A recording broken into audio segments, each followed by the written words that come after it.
when it comes to finding the right financial advisor for you, it is not a one-size-fits-all. It really is going to depend on your circumstances. You really have several options. You can do it yourself. You can have a registered investment advisor, a stockbroker, a wirehouse, a life insurance agent, your CPA, your brother-in-law. Several different options for who to turn to for financial advice, or if you should be turning to yourself. So let's start by talking about, should we do it ourselves, because there's a good 35-40% of the country that does do it themselves, and some of them are better off for having done so. I think that there are a portion of those that really, because of their ability to stay up on financial trends, because of their ability to be very logical as opposed to right brain emotional about investment decisions, because of their ability to use their own money and invest in themselves. So there really are about 5 or 6 circumstances to where investing and kind of do it yourself may make a lot of sense. It's pretty rare that you shouldn't have somebody, a CPA or somebody with the more specific, sophisticated strategies, because there are probably far too many tax laws and investment laws and so forth to keep up with for one person to be able to really entirely do it by themselves. But I've seen a lot of investors that are very brilliant. Generally, I'm going to say that, hate to stereotype, but kind of the engineer type, that have been very successful doing it on their own and have saved some fees as a result. It's now a comparison of, do I go with a life insurance agent? If I'm not going to do it myself, do I do a life insurance agent or a broker or a registered investment advisor, fee-based, commission-based? And so I want to go through and walk through a couple of the differences. On the life insurance side, you generally have a group of 70 or 80,000 folks out there that really are just kind of life insurance and annuity, insurance-based product solution oriented. So your kids need to go to college, let's put them in a life insurance policy that builds cash value. You need to retire, let's buy a life insurance policy. You need to retire, let's buy a life insurance policy and an annuity maybe if you want to get really advanced. And so most of the time, they're using insurance products for everything. And while insurance products absolutely fill a specific need that cannot be met by others in the financial landscape, it generally is not enough to do full planning. In almost all circumstances, it really would fall short to be able to just do the life insurance and the annuities and insurance products. You're almost always going to want something outside of that. So we generally don't tend to favor that option unless the insurance person also has the ability to do the other things and is actively using the other tools in the quiver for a financial advisor. The registered investment advisor, or commonly called RIA option, is generally a good option. These are people that are generally well established in their careers. They're generally fee-based, which as compared to the commission option, obviously fee-based is better, because as the accounts grow and you do better, they do better, and so they're really paid commensurate with their performance in a very real sense. And as the accounts go down, if the account went down 20%, the RIA, the income to that person would also go down 20%. And so there's really some motivation for it to go up.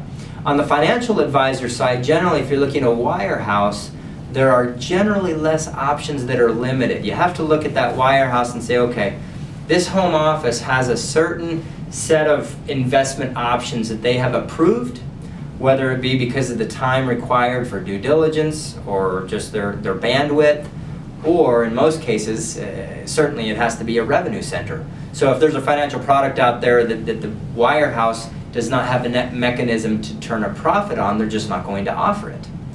So for example, when we talk about objectivity, we look at a fee-based planner, and they're paid based upon how much they manage for you. And so they may not have an incentive to tell you to pay your house off. You may be able to loan your brother or a family member, a friend or what have you, or start up a new business and get a 20-30% return over here, and it's going to be difficult for somebody who's being paid based upon the amount of money they manage for you in the financial markets to say, oh, that's a fantastic idea, because of course it could mean that their income goes down significantly or even goes away.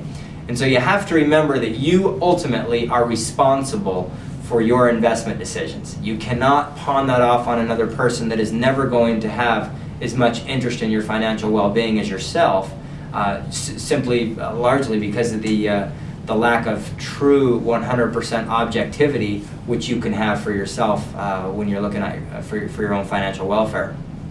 That's one of the other reasons I always think that folks ought to get a second and a third opinion.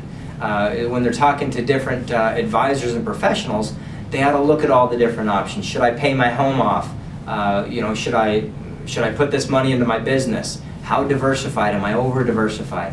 These are questions that generally come when you're getting a second and a third opinion, and it really brings out the best in the advisor that's competing for your business. So I certainly wouldn't just take the first person that you go to church with, or your friend or a family member that has a license, or that is now calling themselves a financial advisor. I would look at what the fee arrangement is. What are the commissions? Know exactly what you're paying in fees. Look at other options such as self-directed options. You can have an IRA with checkbook control. Financial institutions call IRAs self-directed, but what they mean by self-directed is that you can order anything on this menu that we have. Self-directed with checkbook control means you have control. You can go, buy, a rental property with your assets. And of course, an investment advisor is not going to probably have a strong desire to proactively help you to do that, because there's generally not a mechanism to compensate them for that effort.